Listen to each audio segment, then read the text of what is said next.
తెలంగాణ ముఖ్యమంత్రి తమ్ముడు రేవంత్ రెడ్డి మాటలు వింటే ఏడ్పు వస్తుంది.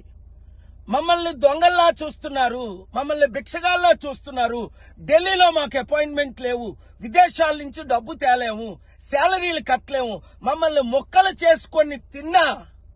వినండి, రాష్ట్రం ఆర్థికంగా బాగలేదు, అప్పు పుడతలేదు, అనా పైసా ఎవడు ఇస్తలేడు. ఎవరినన్నా కలవడానికి పోతే బ్యాంకర్లు దొంగలను చూసినట్టు చూస్తున్నారు తెలంగాణ రాష్ట్ర ప్రతినిధులను. ఎవడు ఢిల్లీకి పోతే అపాయింట్మెంట్ కూడా ఇస్తలేడు, వీడు వస్తే చెప్పులు కూడా ఎత్తుకుపోతాడేమో అన్నట్టుగా ఆ పరిస్థితి ఉంది దేశం ముందల. అప్పు పుడితే నేను కూడా ఏదో ఒకటి చేసి తెచ్చిచ్చేటోను, అప్పు పుట్టట్లేదు, ఎవడు బజార్లో నమ్మడం లేదు. స్వీయ నియంత్రణనే దీనికి పరిష్కారము. ఉన్నంతలో గౌరవంగా సంసారాన్ని నడిపితే బజార్లో ఎవడైనా నమ్ముతాడు. వీధికెక్కి రచ్చ చేసుకుంటే, కుటుంబం పరువు బజార్లో పడేసుకుంటే ఎట్లుంటుందో, ఉద్యోగ సంఘ నాయకులారా, రాష్ట్ర ప్రభుత్వం అనేది మన కుటుంబము.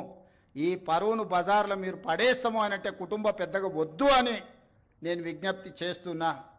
విన్నారు కదా, నేను చెప్పాను. పాత అప్పు తెలంగాణ 7 లక్షల కోట్లు, తమ్ముడు రేవంత్ రెడ్డి ముఖ్యమంత్రి అయిన తర్వాత 2 లక్షల కోట్లు. ఈ 10 లక్షల కోట్లకు వడ్డీ ఎవరు కడతారు? అదే పరిస్థితి ఆంధ్రప్రదేశ్లో కూడానా?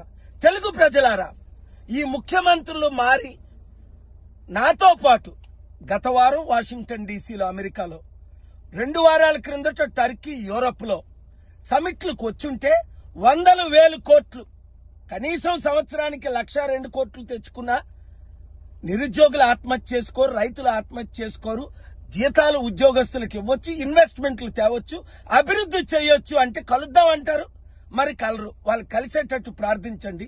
ఈ వీడియో వారికి చేరేటట్టు ప్రతి మీడియా బ్రాడ్కాస్ట్ చేయండి, షేర్ చేయండి.